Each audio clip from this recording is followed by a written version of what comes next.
আসসালামু আলাইকুম। শুরুতে জানিয়ে দিব সংবাদ শিরোনাম।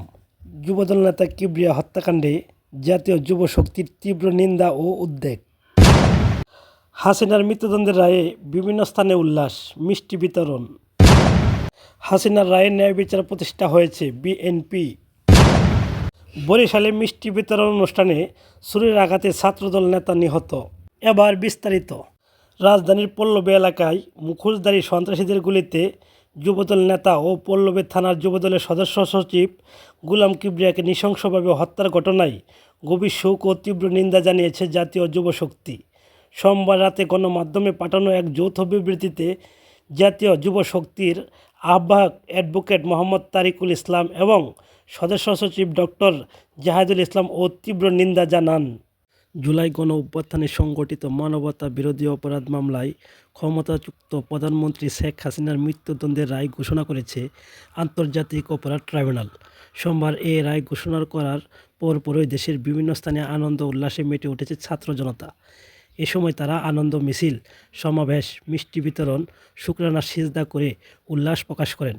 এছাড়া বিএনপি ও এর অঙ্গ সংগঠন জামাতে ইসলামী ছাত্র শিবির, এনসিপি, জুলাই শহীদ পরিবারের সদস্য এবং জুলাই যোদ্ধাসহ সাধারণ জনগণ আনন্দ মিছিলে অংশ নেন। এ সময় তারা হাসিনাকে দেশে ফিরিয়ে এনে ফাঁসির রায় দ্রুত কার্যকরের দাবি জানান। বিএনপি মহাসচিব বলেন, আন্তর্জাতিক অপরাধ ট্রাইব্যুনালের দীর্ঘ বিচারিক প্রক্রিয়ার মধ্য দিয়ে আন্তর্জাতিক মানদণ্ড বজায় রেখে আজ আওয়ামী লীগ ফ্যাসিস্ট শেখ হাসিনা ও তার দোসরের বিরুদ্ধে যে রায় ঘোষিত হয়েছে, এই রায়ের ন্যায় বিচার প্রতিষ্ঠা হয়েছে। তিনি আরও বলেন, আইনের শাসন ও ন্যায় বিচার প্রতিষ্ঠায় দৃঢ়প্রতিজ্ঞ বিএনপি এ ব্যাপারে জনগণকে সবসময় সচেতন থাকার আহ্বান জানাচ্ছে। একই সঙ্গে বিএনপি অন্যান্য মামলায় অভিযুক্তদের সুবিচারের দাবি জানাচ্ছে।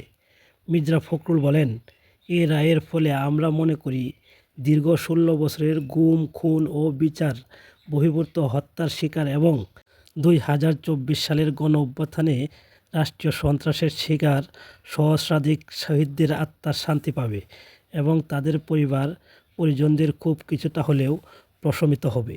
ক্ষমতাচ্যুত প্রধানমন্ত্রী শেখ হাসিনার মৃত্যুদণ্ডের রায়ের পর বরিশালের বাবুগঞ্জ উপজেলার মিষ্টি বিতরণ অনুষ্ঠানে ছুরির আঘাতে এক ছাত্রদল নেতা নিহত হয়েছেন। সোমবার সন্ধ্যায় উপজেলার জাহাঙ্গীরনগর ইউনিয়নের আগরপুর স্টিল ব্রিজ এলাকায় ঘটনাটি ঘটে। নিহত ছাত্রদল নেতার নাম রবিউল ইসলাম।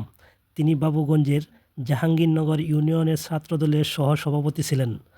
বাবুগঞ্জ থানার ভারপ্রাপ্ত কর্মকর্তা ওসি জহিরুল ইসলাম একজন নিহতের তথ্য নিশ্চিত করে বলেন, মিষ্টি বিতরণ অনুষ্ঠানে দাওয়াত পাওয়া না পাওয়া নিয়ে দ্বন্দ্বের জেরে সংঘর্ষ ও হত্যাকাণ্ড ঘটেছে।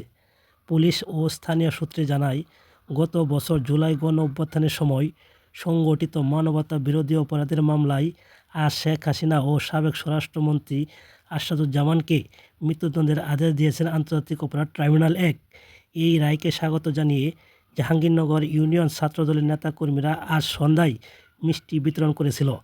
এ সময় ইউনিয়ন ছাত্রদলের সহসভাপতি রবিউল ইসলাম এবং স্বেচ্ছাসেবক দল নেতা মোহাম্মদ আউয়াল হাওলাদার এবং রাসেল ও মোহাম্মদ শাকিলের মধ্যে বাকবিতণ্ডা হয়। এক পর্যায়ে একই ইউনিয়নের স্বেচ্ছাসেবক দল নেতা আউয়াল হাওলাদার ছাত্রদল নেতা রবিউল ইসলামের উপর হামলা চালান। সুপ্রিয় দর্শক, নিয়মিত খবর পেতে চ্যানেলটি সাবস্ক্রাইব করে রাখবেন। আসসালামু আলাইকুম।